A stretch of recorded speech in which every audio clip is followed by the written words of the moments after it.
Hello my dear students, welcome back to my channel. आज हम बात करने वाले हैं अकाउंटिंग इक्वेशन की। अकाउंटिंग इक्वेशन क्या होती है, तो चलिए वीडियो स्टार्ट करते हैं। An accounting equation is a mathematical expression which shows that the assets and liabilities of a firm are equal. हमारी अकाउंटिंग इक्वेशन जो है वो एक ऐसा मैथमेटिकल एक्सप्रेशन है जो कि हमें ये बताता है कि हमारी असेट्स और लायबिलिटीज दोनों इक्वल होती हैं एक फर्म की। ठीक है, और इसका जो फॉर्मूला होता है वो होता है assets is equal to liabilities plus capital. आपने पहले भी मैंने अकाउंटिंग टर्म्स डिस्क्राइब की थी तो उस टाइम पे एक ये फॉर्मूला भी बताया था मैंने। ठीक है ना, तो इस फॉर्मूले में क्या, ये फॉर्मूला हमें बताता है कि एक फर्म की जो असेट्स हैं उसकी लायबिलिटीज के बराबर होती हैं।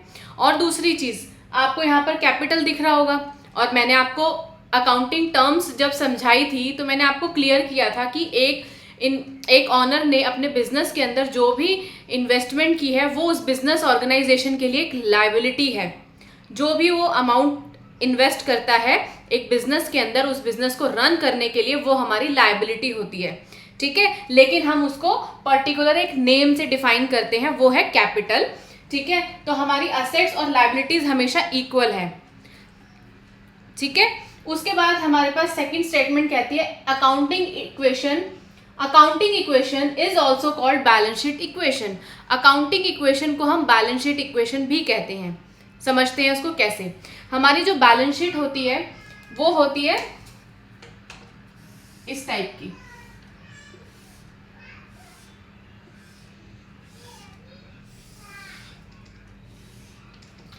ठीक है, इसमें यहां पर हमारे पास आती है लायबिलिटीज,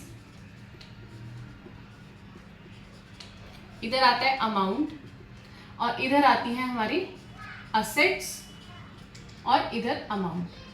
ठीक है, यानी कि ये स्टेटमेंट हमें बता रही है कि इस साइड का जो टोटल आएगा और इस साइड का जो टोटल आएगा वो दोनों टोटल्स हमारे इक्वल होंगे। यानी कि अगर 100 रुपये यहाँ पर है तो 100 रुपये यहाँ पर है तो 100 रुपये यहाँ पर भी होंगे। ठीक है, इसको मैं थोड़ा सा एग्जाम्पल देकर आपको समझाती हूँ। अभी हमने एक कॉन्सेप्ट पढ़ा था, dual aspect concept. Dual aspect concept हमें क्या बताता है कि हर एक एंट्री जो भी हमारी होती है उसके दो एस्पेक्ट होते हैं। अगर एक चीज़ आ रही है तो दूसरी चीज़ जा भी रही होगी। जैसे कि हमने कुछ सेल्स की, ठीक है, सेल्स की तो हमारे पास से मटेरियल गया तो आया क्या, हमारे पास कैश आया। ठीक है ना, कैश नहीं आया तो हमारे पास क्या है, हमारे डेटर्स क्रिएट हो गए।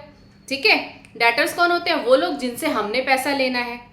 ठीक है, अगर हमने कोई परचेज की है तो परचेज करने के बाद हमारे पास मटेरियल आया है तो हमारे पास से क्या गया, कैश गया, या हमारे पास हमारे क्रेडिटर्स इंक्रीज हो गए क्योंकि हमने अभी उनका पैसा देना है।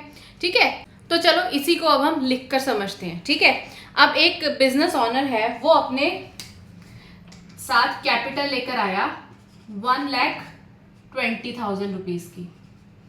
ठीक है, यानी कि उसने बिजनेस में इन्वेस्ट किए 1,20,000 रुपीज, जिसमें 1 लाख रुपीज का तो वो कैश लेकर आया। ठीक है, और उसके साथ वो कुछ सामान लेकर आया स्टॉक बेचने के लिए, जो कि था 20,000 रुपीज का। ठीक है, तो अभी हम इसका टोटल करेंगे तो देखो 1,20,000 और यहाँ पर भी 1,20,000 आ जाएगा। ठीक है, हर एक ट्रांजैक्शन के हमारे दो इफेक्ट हो रहे हैं। अब यहाँ पर कैपिटल आई है, कैपिटल दो फॉर्म में आई है तो दोनों फॉर्म में हमने यहाँ पर लिख दिया, और total capital is 1,20,000 rupees. Clear my point. ठीक है, तो चलिए आगे चलते हैं। अब इसी तरह से क्या हुआ, हमने सेल्स कर दी। ठीक है, जब सेल्स की तो उसमें क्या हुआ, स्टॉक हमारा डिक्रीज हो गया। हमने 10,000 रुपीज के गुड्स बेच दिए तो हमारा स्टॉक कम हो गया। ठीक है, तो हम क्या करेंगे, ये देखो ये स्टॉक हमारा था, यहां पर हम लिख देते हैं 20,000 रुपीज। हमने क्या किया, सेल्स कर दी। जब हमने सेल्स करी तो हमारा स्टॉक जो है वो 10,000 का कम हो गया, तो यहाँ पर कितने रह गए, 10,000 रुपीज रह गए। ठीक है, अब जब स्टॉक कम हुआ तो हमारे पास क्या आया, हमारे पास पैसे आए होंगे, तो हमारा क्या हो गया, हमारा कैश इंक्रीज हो गया 1,000 रुपीज से। तो अब हमारे पास ये कितना हो गया, सॉरी 10,000 रुपीज से हमारा इंक्रीज हो गया, तो ये हो गया 1,10,000 रुपीज। ठीक है, अब इनका टोटल करेंगे हम तो देखो ये भी 120 आ रहा है, और ये भी 1,20,000 आ रहा है। ठीक है, तो ठीक है, तो इसी तरह से हमने इन ट्रांजैक्शंस को करना है। Clear my point? ये जो हम बैलेंस शीट बना के मैंने आपको दिखाई, ये सिर्फ हमने एग्जाम्पल के लिए बनाई है। ठीक है, जब हम फाइनल अकाउंट्स करेंगे ना, तो उसमें बहुत सारी चीज़ें आपको और नई नई मिलेंगी। बैलेंस शीट के लिए बहुत तरह की चीज़ें हम पूरे अभी लॉन्ग जर्नी में सीखने वाले हैं। तो जब फाइनल अकाउंट्स में आकर आप बैलेंस शीट बनाओगे ना, तो आपको बिल्कुल अच्छे से, बहुत अच्छे से क्लियर हो जाएगी। तो अभी हमें क्या करना है, अभी इस चैप्टर में हमने इसको मैथमेटिकल एक्सप्रेशन में ही सॉल्व करना है। ठीक है, तो मैथमेटिकल एक्सप्रेशन क्या है हमारी, assets is equal to liabilities plus capital. कोई भी क्वेश्चन है हमने उसको इसी तरह से करना है। ठीक है, तो इसके लिए मैं आपको कुछ टिप्स देती हूँ। ठीक है, उन टिप्स को फॉलो करना है। उन टिप्स को अगर आपने फॉलो कर लिया तो आपके जो अकाउंटिंग इक्वेशन के क्वेश्चंस है ना, वो बहुत ही ईजी हो जाएंगे। ठीक है, तो चलिए मैं आपको वो टिप्स बताती हूँ।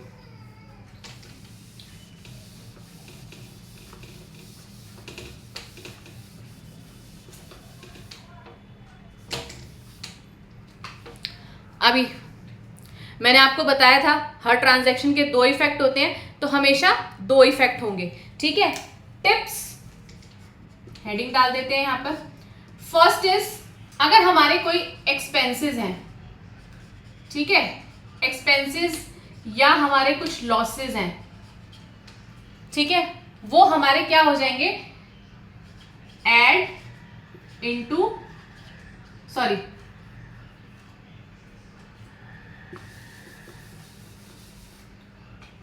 जो भी हमारे एक्सपेंसेस या लॉसेस हैं वो क्या हो जाएंगे, वो डिडक्ट हो जाएंगे हमारे, किस में से डिडक्ट हो जाएंगे, हमारी कैपिटल में से। ठीक है, उसके बाद हमारे कुछ इनकम्स हैं या फिर हमारे प्रॉफिट है,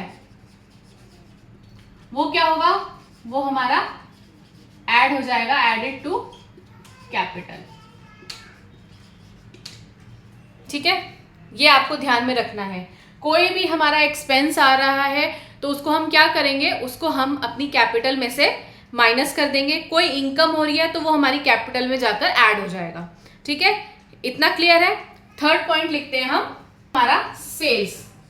ठीक है, अगर हमने कोई सेल्स की है, कुछ भी सेल कर रहे हैं, तो हमारा उसका इफेक्ट क्या होगा, डिडक्टेड फ्रॉम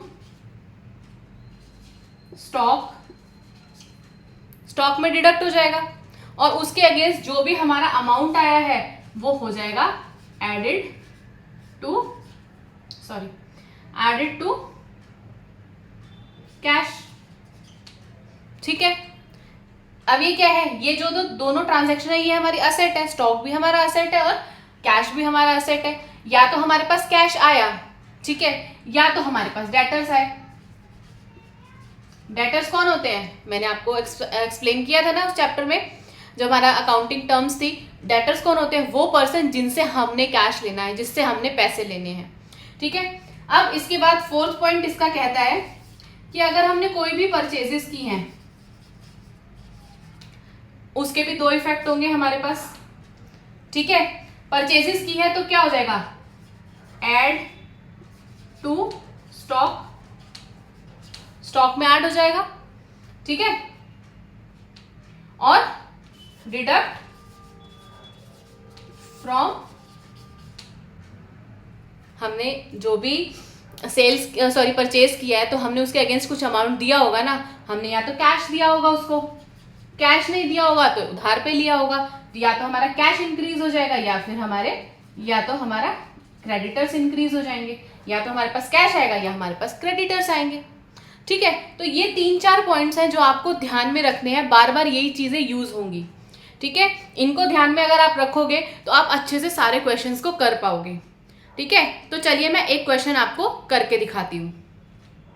तो चलिए इसको मैं आपको समझाती हूँ। हम अकाउंट बनाएंगे, हमारा अकाउंट कैसे था, हमारा फॉर्मूला था assets is equal to capital plus liabilities. ठीक है, ठीक है, हम यहाँ पर थोड़ा सा स्पेस छोड़ देते हैं असेट्स के नाम लिखने के लिए, क्योंकि असेट्स हमारी बहुत सारी होंगी जिसमें हमारे पास कैश, स्टॉक, डेटर्स ये सब आएंगे। ठीक है, तो हम इसके लिए यहाँ पर थोड़ा सा स्पेस छोड़ देते हैं। तो इस तरह से हमने अकाउंट बना दिया। क्लियर? ठीक है, हमारी फर्स्ट ट्रांजैक्शन क्या बोलती है? Anurag commences his business with 20,000 rupees as capital. Anurag ने अपने बिजनेस में कैश इंट्रोड्यूस किया एज कैपिटल 20,000 रुपीज। तो हमारी हर ट्रांजैक्शन के दो इफेक्ट हैं। तो एक तो यहाँ पर हमारा कैश इंक्रीज हो गया 20,000 रुपीज, ठीक है, और इधर हमारी कैपिटल में आ गए 20,000 रुपीज। यहाँ पर कुछ नहीं है, लायबिलिटीज अभी हमारे पास कुछ नहीं है। तो इस पॉइंट पर हम देखेंगे हमारी दोनों साइड्स इक्वल है, डेबिट साइड और क्रेडिट साइड। ठीक है, दोनों साइड्स हमारी इक्वल है। सेकंड है purchased furniture for ₹500 in cash, यानी कि उसने फर्नीचर परचेज किया 500 रुपीज कैश पे करके। ठीक है, तो अब उसमें क्या है, उसके पास क्या आया? असेट आ गई, दैट इज फर्नीचर। ठीक है, अब सॉरी, फर्नीचर उसने कितने का लिया? 500 रुपीज का फर्नीचर परचेज किया। क्या उसने पे किया? कैश पे किया उसने। तो यहां से हम 500 रुपीज माइनस कर देंगे। ठीक है, तो यहां पर कुछ इफेक्ट पड़ा, यहां पर अभी कोई इफेक्ट नहीं पड़ा हमारा। तो अभी हम देखते हैं हमारी ये साइड और वो साइड इक्वल है या नहीं है। चलो इनका टोटल कर लेते हैं एक बारी। इसका आया 19,500, यहाँ पर आया हमारा 500, इस साइड का टोटल आया हमारा 20,000 प्लस 0। तो इन दोनों का टोटल करो, कितना आएगा? 20,000 रुपीज, और वहां पर भी 20,000 आ रहा है। तो हर लेवल पर हम अपनी ट्रांजैक्शन को चेक करते हुए जाएंगे। ठीक है, उसी तरह से अब थर्ड ट्रांजैक्शन क्या है? Purchase goods for ₹1,000 in cash. हमने गुड्स परचेज किए 1,000 रुपीज के कैश में। ठीक है, अब इसका इफेक्ट क्या है? अब हमारे पास क्या आ गया? हमारे पास आ गए स्टॉक। ठीक है, स्टॉक ऐड हो गया हमारा। कितने का स्टॉक ऐड हुआ हमारा? 1,000 रुपीज का। ठीक है, और हमारे पास कम क्या हुआ? 1,000 रुपीज हमारे पास कैश में कम हो गए। Clear my point? यहाँ पर हमने 0 इसलिए लिखा है क्योंकि इस पर कोई इफेक्ट नहीं पड़ा। हमारे पास आया क्या? 1,000 रुपीज का हमारे पास स्टॉक आ गया और 1,000 रुपीज हमारी कैश में से डिडक्ट हो गए। इधर कोई इफेक्ट नहीं पड़ा हमारा, ना इधर कुछ हुआ ना इधर कुछ हुआ। तो अब हम चेक करते हैं क्या हमारी दोनों साइड्स इक्वल आ रही हैं। तो देखो यहाँ पर आया 18,500 प्लस 500 प्लस 1,000 रुपीज। ठीक है, अब इन तीनों का टोटल करो, 20,000 आएगा, और इधर भी हमारा कितना आ रहा है? 20,000 आ रहा है। ठीक है ना? इसी तरह से हमने हर ट्रांजैक्शन को करते जाना है। कोई भी ट्रांजैक्शन आपको इतना याद रखना है कि हम इसके अंदर करेंगे तो उसका सिंगल इफेक्ट नहीं होगा, हमेशा कोई चीज आएगी तो कोई चीज जाएगी भी सही। ठीक है, नेक्स्ट ट्रांजैक्शन है हमारी purchase goods for ₹2,000 on credit. अब उसने 2,000 रुपीज के गुड्स परचेज किए, लेकिन कैश में नहीं किए, उसने किस पे परचेज किए? क्रेडिट पे परचेज किए। ठीक है, तो अभी हमारे पास नेक्स्ट में उसने 2,000 रुपीज के फिर से स्टॉक ऐड कर लिया। ठीक है, अभी 2,000 रुपीज के हमने अभी कैश पे नहीं किया, तो हमने क्या किया? हमारे क्रेडिटर्स इंक्रीज हो गए क्योंकि हमने पैसे देने हैं। तो दूसरा इफेक्ट कहां पर आएगा? दूसरा इफेक्ट आएगा लायबिलिटीज के अंदर 2,000 रुपीज का। ठीक है, 2,000 रुपीज का इफेक्ट यहां पर आया, 2,000 रुपीज का इफेक्ट यहां पर आया। ये हो गया हमारा 0-0। अब यहाँ पर हम चेक करते हैं क्या हमारा दोनों साइड्स का टोटल इक्वल है। तो चलिए देखते हैं, 8,500 प्लस 500 प्लस 3,000 कितना हो गया? 18,500 प्लस 500 19,000, 19,000 प्लस 3,000, 19,000 प्लस 3,000 कितना हुआ? 22,000 रुपीज हो गया। अब यहाँ पर देखते हैं क्या इस साइड का टोटल इक्वल आ रहा है? यस, इस साइड का टोटल भी इक्वल आ रहा है हमारा, 22,000 रुपीज आ रहा है। क्लियर? अब उसके बाद नेक्स्ट ट्रांजैक्शन है हमारी सोल्ड गुड्स कॉस्टिंग ₹2,500। अब उसने क्या किया? गुड्स जो है वो सेल कर दिए 2,500 के, वो किए उसने क्रेडिट पे। ठीक है, अभी देखो गुड्स उसके पास कितने के थे, 3000 के थे, अब उसमें से 2500 के उसने गुड्स सेल कर दिए, ठीक है। और सेल कर दिए उसने, कैसे सेल किए, क्रेडिट पर सेल किए। मतलब उसने हमारे, जब हम कुछ सेल करते हैं, जब हम स्टॉक को सेल करते हैं, तो जिन्होंने हमारे पैसे देने उनको हम क्या बोलते हैं, वो होते हैं हमारे डेटर्स, ठीक है ना। तो यहाँ पर क्या हुआ, 2500 हमारा स्टॉक कम हो गया, तो हमारे डेटर्स इंक्रीज हो गए, ठीक है। तो इसी तरह से अब हम दोबारा से चेक करते हैं क्या हमारा टोटल सेम आ रहा है। तो ये आया 18,500 plus 500 plus 500 plus 2,500 and next 20,000 plus 2,000, ठीक है। तो अब ये इनका टोटल करके देखते हैं क्या सेम आ रहा है। यस, फिर से सेम आ रहा है। 18,500 प्लस 500 कितना हुआ, 19,000, 19,500, ठीक है। 19,000 हो गया, उसमें 500 और ऐड कर दिया हमने, तो कितना हो गया 19,500। 19,500 प्लस 2,500 कितना हो गया हमारा 22,000, ठीक है। तो इसी तरह से यहाँ पर देखो, यहाँ पर इन दोनों का टोटल भी 22,000 आ रहा है और यहाँ पर भी 22,000 आ रहा है। तो इसी तरह से हमने ट्रांजैक्शंस को करना है, ठीक है। कुछ भी चीज़ हमारे पास आ रही है, एक चीज़ आएगी तो एक चीज़ जाएगी भी, सही, ठीक है। तो ये थी मेरी मेन ट्रांजैक्शंस जो मैंने आपको बता दी हैं। इसी तरह से अगर इसमें कोई एक्सपेंस होता है, सपोज उसने 500 रुपीज़ का एक्सपेंस कर दिया, अब उसमें क्या होगा, 500 रुपीज़ का जो उसने एक्सपेंस किया, तो हम उसको क्या करेंगे, 500 रुपीज़ हम कैपिटल में से माइनस कर देंगे और 500 रुपीज़ हम कैश में से माइनस कर देंगे, ठीक है। तो अभी देखते हैं इसका टोटल सेम आ रहा है क्या। अभी देखो 18,000 प्लस 500 प्लस 500 प्लस 2,500 और इधर आया हमारा 19,500 प्लस 2,000, ठीक है। तो आप देखो इसका, इस साइड का टोटल भी 21,500 आ रहा है और इधर का टोटल भी 21,500 आ रहा है, ठीक है ना। तो ठीक है, इसी तरह से हमने इन ट्रांजैक्शंस को करना है। Clear my point. अब इसमें और भी क्वेश्चंस मैं आगे आने वाली वीडियोस में आपको बताऊंगी, तो उसके लिए आपको क्या करना है, आपको भी अपनी बुक में से न्यूमेरिकल्स ट्राई करने हैं। आप ट्राई करो, आप इसको अगर कुछ प्रॉब्लम आ रही है इसको देखो, कुछ भी अगर डाउट है इससे रिलेटेड या उस चैप्टर से रिलेटेड, तो आप मुझे कमेंट बॉक्स में बताओ, मैं आपको उसका रिप्लाई करूंगी।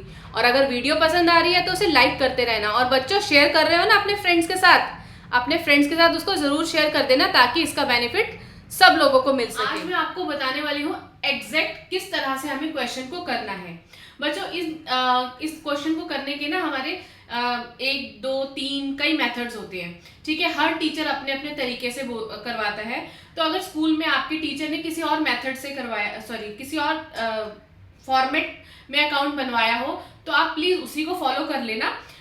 बट कॉन्सेप्ट हमारा सेम रहता है, कॉन्सेप्ट में कोई चेंज नहीं है। जो ट्रांजैक्शन डेबिट होनी है वो डेबिट होगी, जो क्रेडिट होनी है वो क्रेडिट होगी, सिर्फ इस अकाउंट को बनाने का फॉर्मेट अलग होता है, ठीक है। आई होप आपको मेरी बात समझ में आई हो।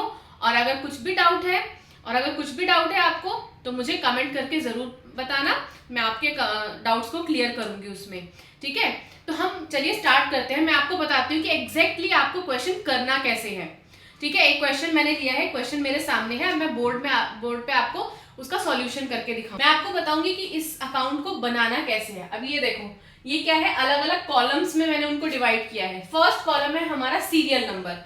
सीरियल नंबर में हम लिखेंगे ट्रांजैक्शन, फर्स्ट ट्रांजैक्शन है, सेकंड ट्रांजैक्शन है, थर्ड ट्रांजैक्शन है, जो भी ट्रांजैक्शन है हम उसका सीरियल नंबर लिखेंगे, ठीक है। देन उसके बाद सेकंड कॉलम आता है हमारा, जिसमें हम लिखेंगे ट्रांजैक्शंस, यानी कि जैसे फर्स्ट स्टेटमेंट हमारी क्या थी लास्ट क्वेश्चन में, ABC person start business with cash, ठीक है। एक पर्सन अपने बिजनेस में कैश लेकर आया, तो हम यहाँ लिखेंगे this person started business with cash.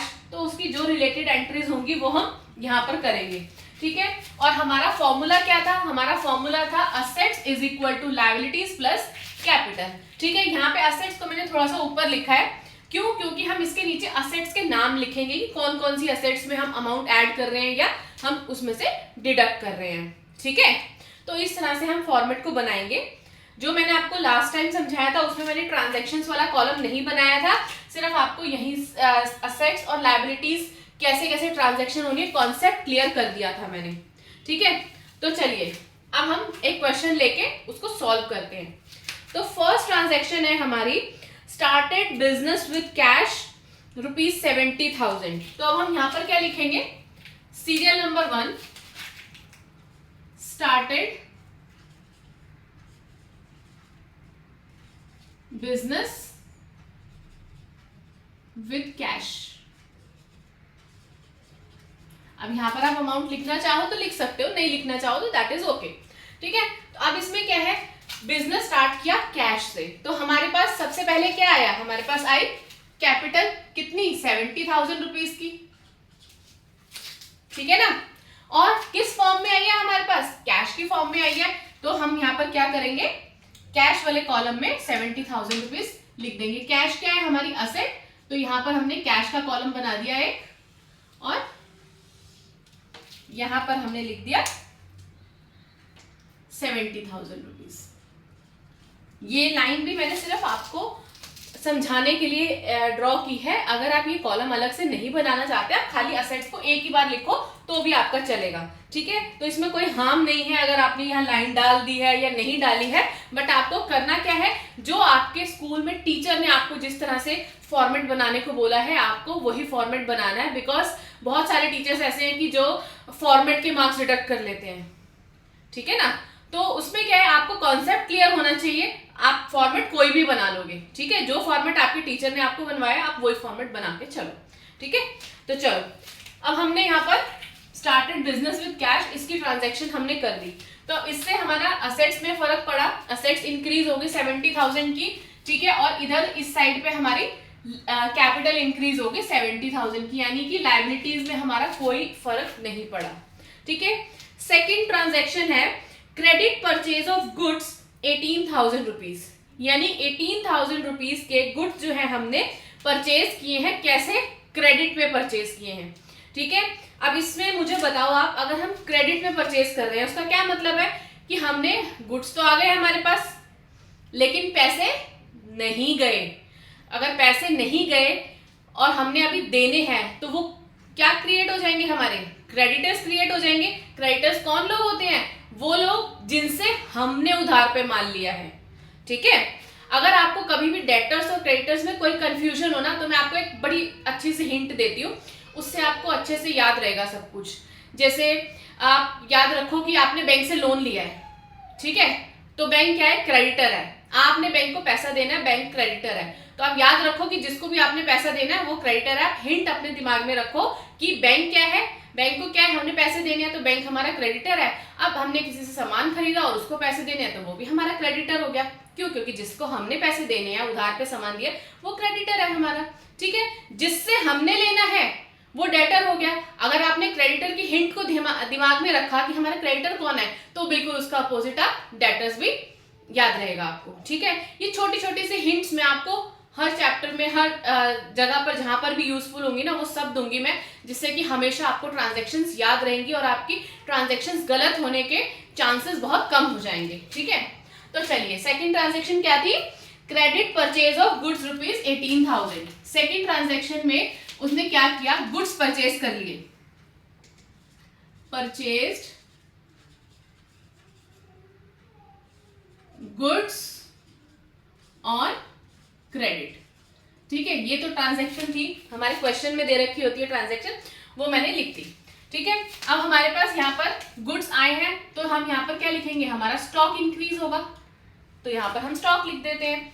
अब यहाँ पर हम कितना अमाउंट था, अमाउंट था हमारा 18,000 रुपीज का। ठीक है, तो 18,000 के हमने स्टॉक इंक्रीज कर दिए, स्टॉक आ गया।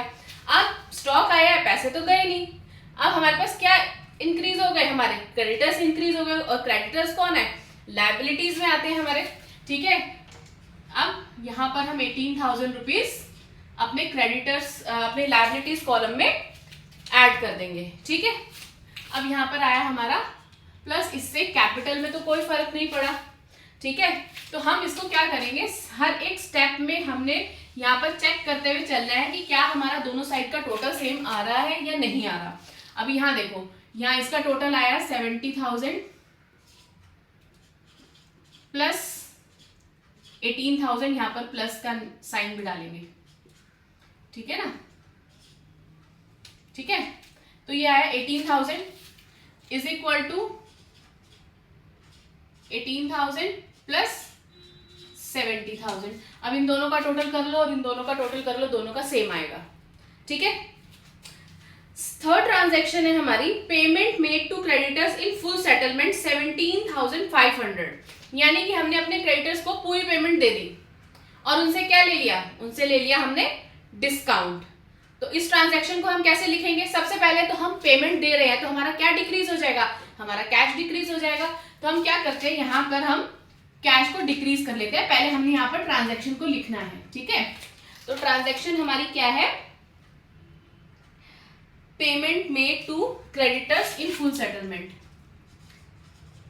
Payment made to creditors. अब बच्चों यहाँ पर ये जो स्टेटमेंट्स मैं लिख रही हूँ ना, ये आपको कहीं से बनानी नहीं है, ये क्वेश्चन में आपको दे रखी होंगी, वहीं से आपको यहाँ पर बस कॉपी कर देनी है, ठीक है। तो अब पेमेंट हमने दे दी क्रेडिटर्स, ठीक है, क्रेडिटर्स को हमने पेमेंट दे दी, कितनी दी, हमने यहाँ पर दे दिए 17,500, ठीक है। ये प्लस का साइन मैं यहाँ डाल देती हूँ, तो जगह नहीं है। ये 18,000 का स्टॉक तो हमारा रहेगा, सॉरी ये प्लस का साइन मैं इधर डाल देती हूँ, ठीक है। अब यहाँ पर तो हमारा कुछ नहीं होगा, स्टॉक तो हमारा उतना ही रहेगा। अब कहाँ आते हैं, हमने यहाँ पर क्रेडिटर्स को पेमेंट दी है, कितने की दी है हमने 17,500, जिसमें से 500 का हमें प्रॉफिट हुआ है, ठीक है। तो अब हमारे यहाँ पर हम माइनस करेंगे 18,000। अब आप बोलोगे हमने पेमेंट तो 17,500 दी और हमने यहाँ पर 17,500 लेस भी कर दिए, तो हमने यहाँ पर क्यों 18,000 लिखा। बच्चों ये इसलिए लिखा क्योंकि हमने उसको देने कितने थे, 18,000 रुपीज देने थे, जो कि हमने दे दिए, ठीक है। हमने उसके साथ फुल सेटलमेंट कर ली कि 18,000 तुम्हारे पास देंगे। हम मैं एक शॉट में पेमेंट कर रहा हूँ तो मैं तुम्हें 17,500 ही दूंगा, ठीक है। तो अब उसमें क्या हुआ, हमें क्या हो गया, 500 रुपीज का हमें क्या मिल गया, डिस्काउंट मिल गया, ठीक है ना। तो हम क्या करेंगे, यहाँ पर 500 रुपीज हमारा डिस्काउंट रिसीव्ड है ना, तो हम अपनी कैपिटल में ऐड कर देंगे, ठीक है। Clear my point. इसको जब आप एक बार खुद क्वेश्चन करके देखोगे ना और अच्छे से क्लियर होगा। जो हमारा अकाउंट्स है वो मांगता है प्रैक्टिस। बच्चों आप जितनी ज्यादा प्रैक्टिस करोगे ना उतनी अच्छी तरीके से आपको सारे कॉन्सेप्ट्स क्लियर होते जाएंगे। तो उसके लिए हमें करना क्या है, हमें करनी है प्रैक्टिस, ठीक है। तो चलिए देखते हैं कि क्या इस लेवल पर हमारा टोटल सेम आ रहा है। चलो अब इसमें से माइनस करो। हाँ एक चीज और, अभी देखो क्या मैंने क्या किया गड़बड़, मैंने यहाँ पर अमाउंट को मैंने यहाँ पर फिगर्स को एक दूसरे के नीचे नहीं लिखा। आपने क्या करना है, एग्जाम्स में फिगर्स हमेशा एक दूसरे के नीचे होनी चाहिए, अलाइन होना चाहिए। क्यों, इससे तो एक अकाउंट सुंदर भी लगता है देखने को, और कई टीचर्स होते हैं वो इस चीज के मार्क्स भी डिडक्ट कर लेते हैं। तो मेक श्योर कि आप जो भी अमाउंट लिख रहे हो वो इस एक दूसरे के से अलाइन होना चाहिए, ठीक है। तो मैं इसको यहाँ पर अलाइन कर देती हूँ इस 70,000 रुपीज को, क्योंकि यहाँ पर हमने माइनस भी डाला है तो थोड़ा सा स्पेस इधर चला गया, ठीक है। और दूसरा रीजन कि अगर आप आगे पीछे अमाउंट फिगर्स लिखोगे ना तो क्या होगा, आपकी यहाँ पर मिस्टेक हो सकती है जब आप उसको कैलकुलेट करोगे तो, ठीक है। तो ये दो रीजन है जिसकी वजह से हमें ये फिगर्स जो है हमेशा एक दूसरे के नीचे रखनी चाहिए। अकाउंट भी सुंदर लगता है, टीचर्स भी मार्क्स डिडक्ट नहीं करेंगे और हमारी कैलकुलेशन मिस्टेक भी नहीं होगी, ठीक है। तो चलो 0 में से 0 0, फिर 0 में से 0 माइनस हुए 0, फिर ये क्या हो गया, ये 0 है तो क्या बन गया, वो 10 में से 5 माइनस किया 5, और उसके बाद ये कितना बच गया हमारा 9, 9 में से 7 माइनस किया 2, और 6 में से 1 गया 5, ठीक है। तो अब उसके बाद हमने यहाँ पर क्या लिखना है, प्लस 18,000, ठीक है। ये प्लस 18,000 आ गया। अब यहाँ पर हमारे जो क्रेडिटर्स हैं वो बिल्कुल 0 हो गए, 18,000 माइनस 18,000, और ठीक है ना।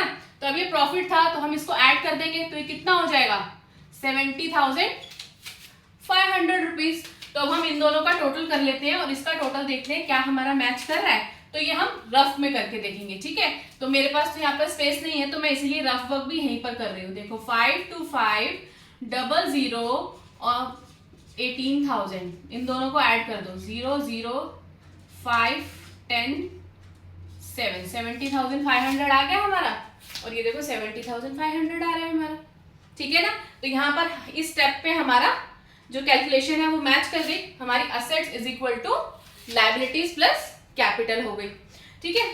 तो अब हम नेक्स्ट ट्रांजैक्शन देखते हैं कि नेक्स्ट ट्रांजैक्शन में क्या दे रखा है।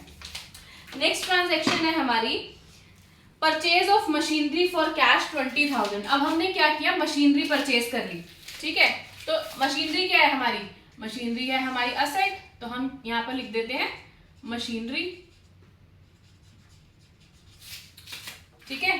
अब इस ट्रांजैक्शन को हम यहाँ पर लिखेंगे परचेज्ड,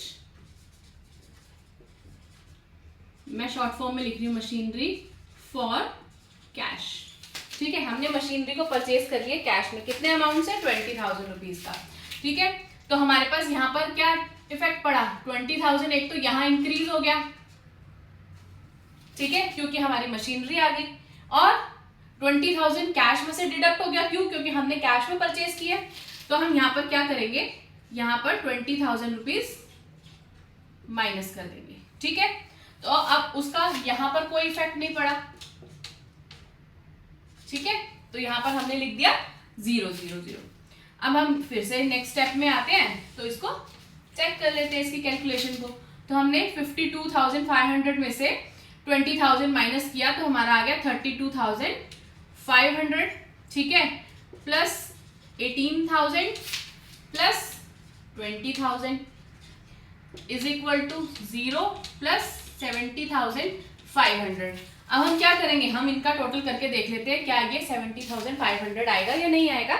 ये अब आप लोग अपनी कॉपी में करके देखो, ठीक है, क्योंकि मुझे पता है ये आंसर करेक्ट है, ठीक है।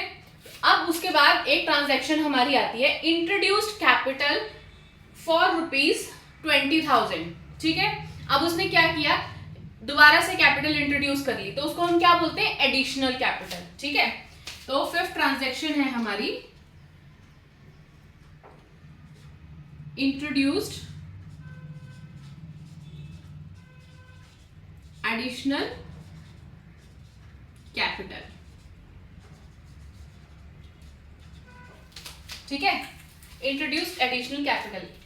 अब हम उसने जो कैपिटल इंट्रोड्यूस किया वो किसमें किया, कैश में किया, वो क्वेश्चन में लिखा होगा, सॉरी मैं स्टेटमेंट में बोलना भूल गई थी।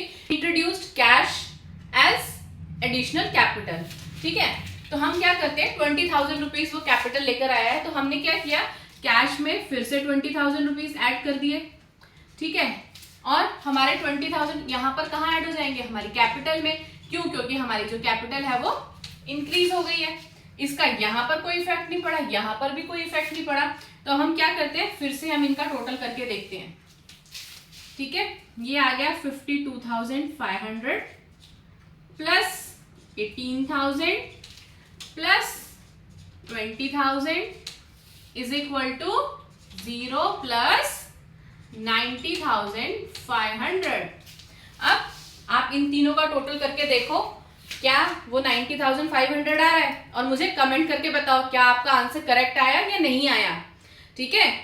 तो अभी इस क्वेश्चन को मैंने अच्छे से आपको समझा दिया, हर ट्रांजैक्शन को हमने किस तरह से लिखना है। पहले हमने सीरियल नंबर, ट्रांजैक्शन, देन हमने असेट्स के लिए यहाँ पर स्पेस छोड़ा, फिर हमने यहाँ पर लायबिलिटीज लिखा, कैपिटल लिखा। बेसिकली हमारा फॉर्मूला सेम रहा, assets is equal to capital plus liabilities, या लायबिलिटीज प्लस कैपिटल, हम किसी भी तरह से बोल सकते हैं, क्योंकि प्लस में है, कैपिटल पहले लिखे या लायबिलिटीज पहले लिखे कोई फर्क नहीं पड़ता, ठीक है ना।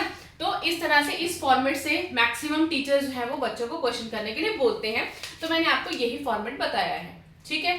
कई बार क्या होता है कि सिर्फ ये ट्रांजैक्शंस हमने लिखनी होती है और यहाँ पर हम अलग अलग कॉलम नहीं बनाते, हम सिर्फ असेट्स में ही एडिशन और डिलीशन करते रहते हैं और यहाँ पर अमाउंट लिखते रहते हैं, तो ठीक है। तो उसमें हम पर्टिकुलर एक एक असेट का नाम नहीं लिखते, इस तरह से भी ट्रांजैक्शंस की जाती हैं। फॉर्मेट बनाया जाता है, बट हमारी जो चीज ऐड हो रही है इसमें वहां पर वो भी ऐड होगी, जो डिलीट हो रही, सॉरी, जो माइनस हो रही है वो माइनस होगी यहाँ पर भी और उस फॉर्मेट में भी। फर्क सिर्फ फॉर्मेट का आएगा, क्वेश्चन में कोई फर्क नहीं आएगा। हमारा टोटल भी सेम आना चाहिए दोनों साइड का, सब कुछ बिल्कुल कॉन्सेप्ट सेम रहना चाहिए, ठीक है। तो इसी फॉर्मूला से हमने क्वेश्चन को करने हैं।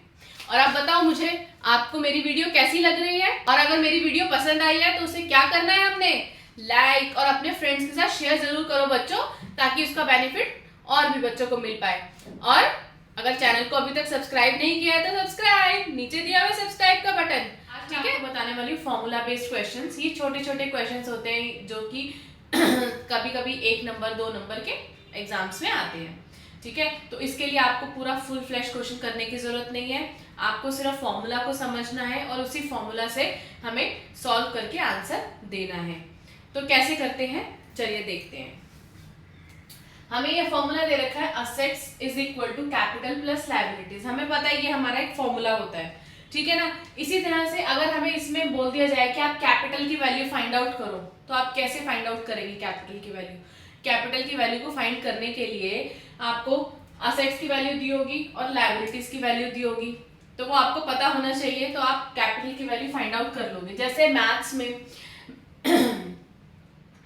जैसे मैथ्स में आप लोग करते हो, एक्स की वैल्यू फाइंड आउट करते हो, आपकी इक्वेशन बेस्ड क्वेश्चंस आते थे, ठीक है ना। इसी तरह से ये भी इक्वेशन है, ठीक है ना। इसको हम क्या बोलते हैं, अकाउंटिंग इक्वेशन। तो ये क्या है, अकाउंटिंग इक्वेशन का फॉर्मूला है, इसीलिए हम जो अभी क्वेश्चंस करेंगे उनको हम क्या बोलते हैं, फॉर्मूला बेस्ड क्वेश्चंस, ठीक है। अभी जैसे देखो, हमें असेट्स फाइंड आउट करनी है। अगर हमें कैपिटल दे रखी है, सपोज हमें 10,000 रुपीज की कैपिटल दे रखी है और 40,000 रुपीज की लायबिलिटीज दे रखी है, और हमें असेट्स की वैल्यू फाइंड करनी है, तो हम कर सकते हैं ना।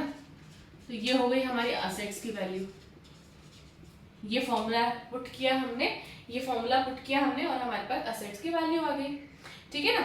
अब इसी तरह से अगर आपको कैपिटल की वैल्यू निकालनी है तो उसके लिए कैसे फॉर्मूला बनाएंगे, वो फॉर्मूला मैं आपको बताती हूँ।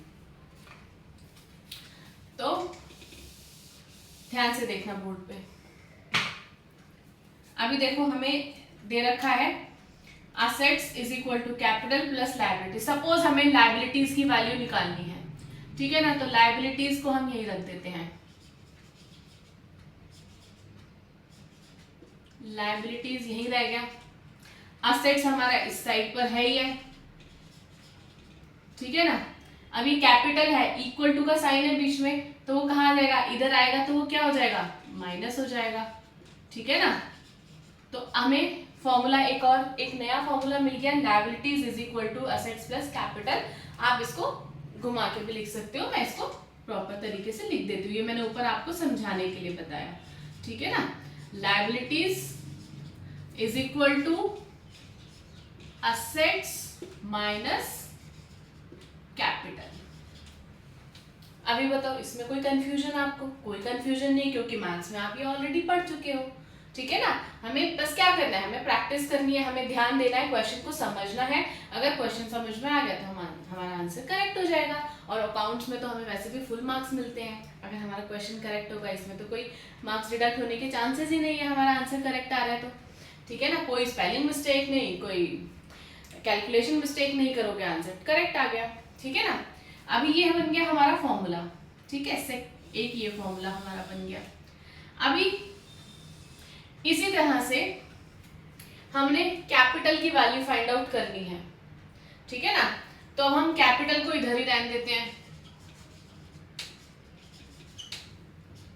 ठीक है।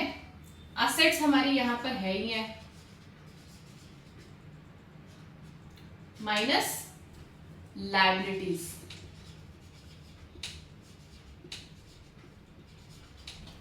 हम लायबिलिटीज को इधर ले आए, ठीक है ना। तो लायबिलिटीज क्या हो गई, माइनस हो गई, ठीक है। हमारा एक फॉर्मूला ये बन गया। अब इसको प्रॉपर तरीके से लिख देते हैं कि हमने कैपिटल फाइंड आउट करनी है, तो उसका फॉर्मूला क्या हो जाएगा, उसका फॉर्मूला हो जाएगा हमारा असेट्स माइनस लायबिलिटीज,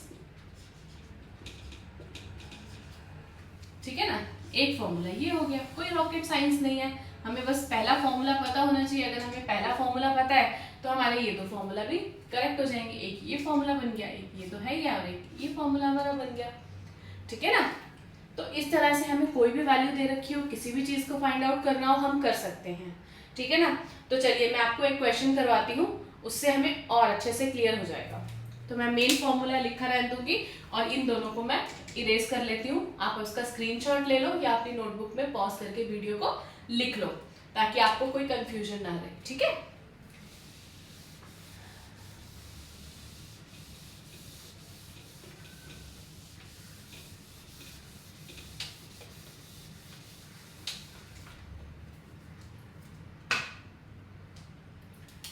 अभी देखो क्वेश्चन नंबर वन में हमें दे रखी है कैपिटल की वैल्यू दे रखी है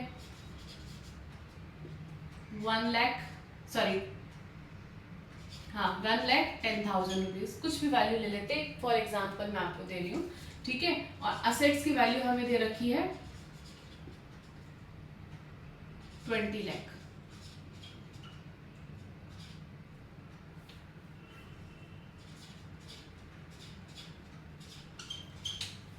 रुपीज, ठीक है। हमें क्या निकालना है, हमें लायबिलिटीज की वैल्यू निकालनी है। Find out liabilities. तो अब हम क्या करते हैं, हमारा फॉर्मूला क्या बना था, याद है? तो फॉर्मूला पुट करो, नहीं याद, ये फॉर्मूला तो हमें याद है ना। तो इसी फॉर्मूला को पुट कर लेते हैं हम। हमारा यहां पर हम लिखेंगे assets is equal to capital plus liabilities, ठीक है ना। असेट्स कितनी है हमारी 20 लाख रुपीस की, ठीक है। कैपिटल कितनी है 1,10,000 रुपीस की, प्लस लायबिलिटीज की वैल्यू निकालनी है हमने, लायबिलिटीज इधर रह गया और ये 20 लाख, ये 20 lakh minus 1,10,000 rupees is equal to liabilities, ठीक है ना। अब 20 लाख रुपीज में से ये माइनस कर लो 1,10,000 रुपीज, ठीक है ना। तो कितनी वैल्यू हो गई हमारी, हमारा होगा 1 लाख माइनस किया तो आया 19 में से 10 माइनस किया तो 18,90,000 रुपीज। ये हमारी लायबिलिटीज की वैल्यू हो गई,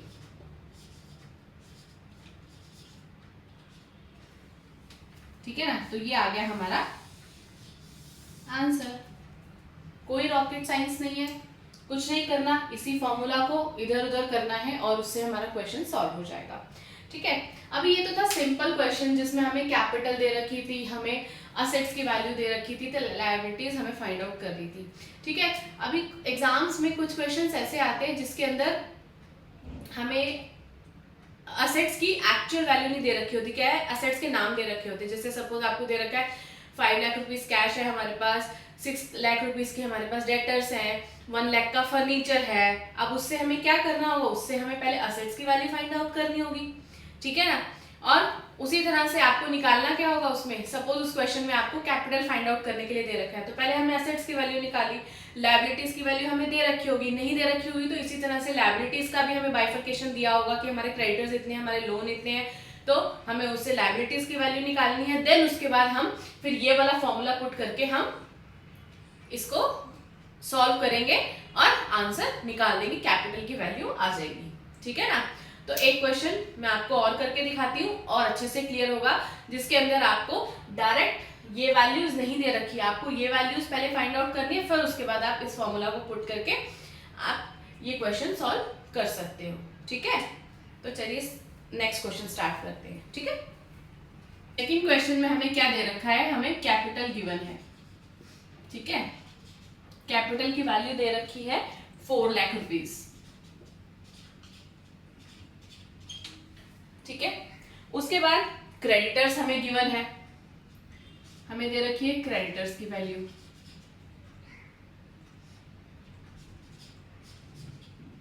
क्रेडिटर्स की वैल्यू कितनी है, 3 लाख रुपीस की, सॉरी 3 लाख रुपीस। ठीक है, उसके बाद हमें रेवेन्यू अर्न दे रखा है, revenue earn during the year. ठीक है, उसका अमाउंट कितना है, 7,50,000 रुपीज। फिर आता है हमारे पास expenses incurred during the year, expenses incurred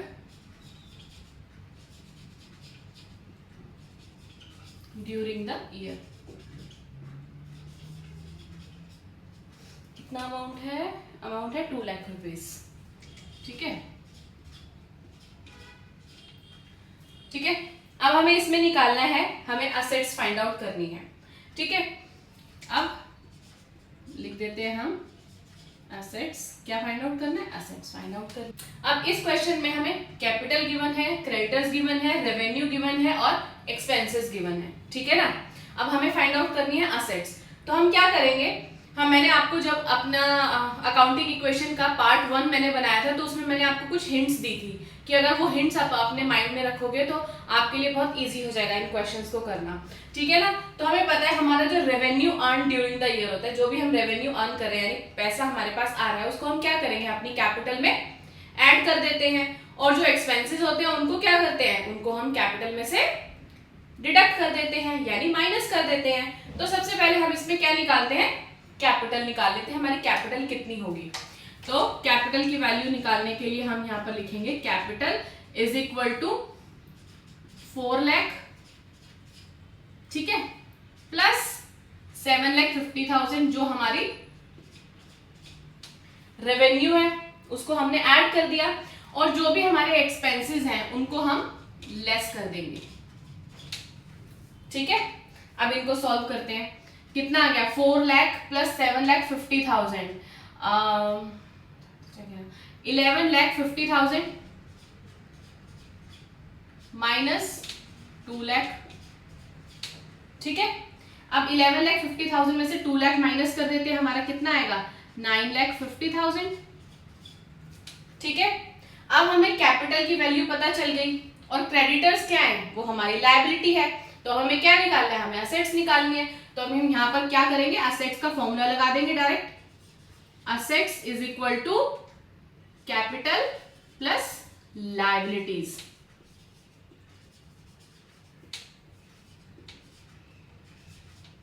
ठीक है, अब कैपिटल कितनी है हमारे पास, कैपिटल है 9,50,000 rupees, plus liabilities are 3 lakh rupees. ठीक है, अब इन दोनों को ऐड कर देंगे तो हमारा आंसर क्या आ जाएगा, हमारा आंसर आ जाएगा 12,50,000 रुपीज। ठीक है, तो ये हमारी असेट्स की वैल्यू निकल गई। तो इस तरह के क्वेश्चंस आपके एग्जाम में आएंगे, अगर आपने इनमें मास्टरी कर ली तो एटलीस्ट जो भी 2 और 3 मार्क्स का हमारे पास क्वेश्चन आ रहा है, उस क्वेश्चन में आपके पूरे मार्क्स आ सकते हैं। अकाउंट्स में आपको सिर्फ एक चीज चाहिए, क्या चाहिए, मैंने लास्ट क्लास में भी बताया था, प्रैक्टिस प्रैक्टिस प्रैक्टिस। आप अगर अच्छे से प्रैक्टिस करोगे ना तो आपको फुल मार्क्स मिलेंगे, कोई भी आपके मार्क्स डिडक्ट नहीं कर सकता अगर आपका क्वेश्चन पूरा ठीक है, आपका आंसर ठीक आ रहा है, आपका फॉर्मेट ठीक है। ठीक है ना, तो हमें क्या करना है, हम अगर अच्छे से प्रैक्टिस करेंगे तो ये सब चीजें हमारी करेक्ट हो जाएंगी। ठीक है, इसी तरह से इसका एक क्वेश्चन और मैं करके बताती हूँ। ठीक है, इसी में बताती हूँ मैं। ठीक है, चलो ध्यान से देखो, अभी ये क्वेश्चन दे रखा था, इसमें हमें असेट्स निकालनी थी, हमने निकाल दी, असेट्स की वैल्यू इज 12,50,000 रुपीज। अब इसमें कई बार क्या होता है, ऐसे क्वेश्चन में ना आपको असेट्स भी दे रखी होती है 1-2, जैसे सपोज मान लेते हैं इसके अंदर हमें कैश दे रखा है। ठीक है, कैश दे रखा है 2 लाख रुपीज का। ठीक है, अब उसका क्या करेंगे हम, बताओ, सोचो क्या कर सकते हैं। देखो, इसमें हमारे पास क्या है, हमें असेट्स की वैल्यू हमारी 12,50,000 रुपीज हो गई, और हमें क्या पता है, हमारी asset side is equal to liabilities plus capital. तो हमारी असेट्स की वैल्यू क्या निकलेगी? क्या हम इसको माइनस करेंगे इसमें से? नहीं, हमारे पास ये जो अमाउंट दे रखा है इसको हमें कुछ भी नहीं करना।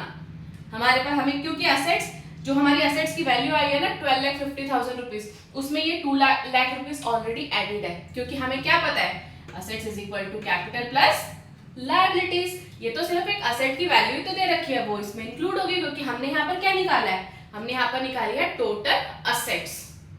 ठीक है, तो इसलिए इस तरह के क्वेश्चंस में कंफ्यूज नहीं होना। अब इसमें जैसे मैंने आपको एक असेट दे दी, इसमें सपोज 1 लाख रुपीज का फर्नीचर भी दे रखा है, तो आपको उसे भी कुछ नहीं करना, उसको एज इट इज रहने दो। आपने टोटल असेट्स की वैल्यू निकालनी थी, टोटल असेट्स की वैल्यू आपने निकाल दी है। ठीक है, आई होप आपको ये क्वेश्चन अच्छे से समझ में आया होगा। अगर इसी तरह के और क्वेश्चंस के एग्जांपल्स आपको और चाहिए तो मुझे कमेंट करके बताना, और अगर अभी तक वीडियो को शेयर नहीं किया अपने फ्रेंड्स के साथ तो उनको शेयर कर देना, वीडियो को लाइक करके सब्सक्राइब जरूर करना। ठीक है, तो चलिए मिलते हैं नेक्स्ट वीडियो में। Bye bye.